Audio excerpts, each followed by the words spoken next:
Assalamualaikum warahmatullahi wabarakatuh. Bismillah, alhamdulillah, la haula wa la quwata illa billah.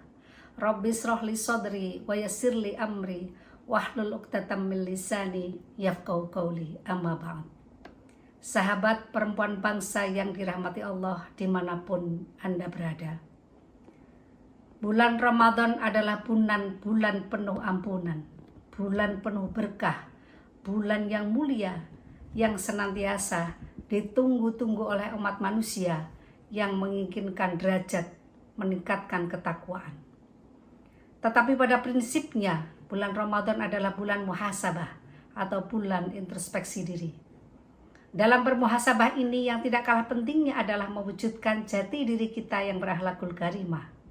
Beribadah harus beradab, berakhlak. Tidak ada perintah beribadah tanpa adanya adab atau akhlak. Nabi Muhammad SAW diutus ke dunia adalah semata-mata untuk menyempurnakan akhlak. Innamal bu'istu liutammima makarimal akhlak. Oleh karena itu, kita sebagai umat Nabi Muhammad SAW senantiasa harus mengedepankan akhlak dimanapun kita berada dan di hadapan siapapun.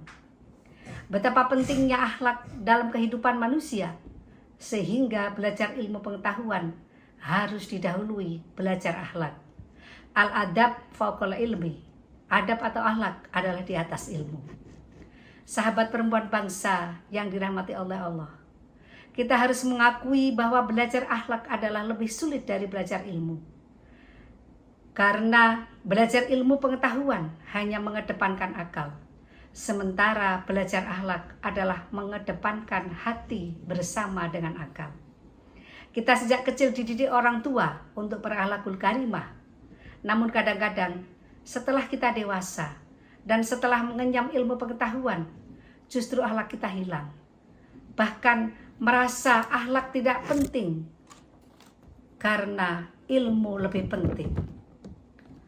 Akhlak memang sulit manakala ditemukan dengan akal, karena akhlak banyak didominasi oleh rasa. Akhlak mengenal unggah-ungguh, menghormati pada sesama, lebih-lebih kepada orang yang lebih tua dan kepada orang yang berilmu. Sementara banyak teori sosial yang kita pelajari selalu mengajarkan kesamaan status sosial. Kalau teori kesamaan status sosial hanya kita terima mentah-mentah, maka akan menimbulkan persoalan tersendiri dalam bermasyarakat, yang ujung-ujungnya akan tercipta sifat individual, sifat egois, tidak peka dengan persoalan yang menimpa di tengah-tengah masyarakat.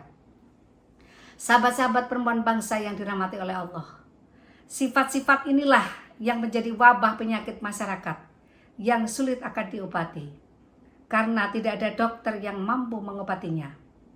Sepandai apapun kita, setinggi apapun derajat kita secara keilmuan, setinggi apapun gelar pendidikan kita, tetapi kalau pribadi kita tidak berakhlak, maka masyarakat pun akan meninggalkan kita.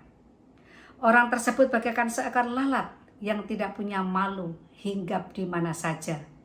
Laisal adab kadubab, seorang yang tidak punya akhlak bagaikan seekor lalat. Sahabat-sahabat perempuan bangsa yang dirahmati oleh Allah, kita sadari bahwa penyakit masyarakat sekarang sudah mewabah di mana-mana, baik melalui praktek kehidupan dalam dunia maya maupun dalam dunia nyata. Seenaknya saja membuli, membenci, memaki, menyebarkan berita hoax tanpa merasa bersalah. Rasanya sulit melihat kenyataan semacam ini di negeri kita tercinta. Akhlak sudah merupakan barang yang langka. Pemimpin banyak yang tidak bisa memberikan keteladanan kepada masyarakat karena tidak berakhlak. Masyarakat sudah kehilangan pegangan yang bisa dibuat contoh.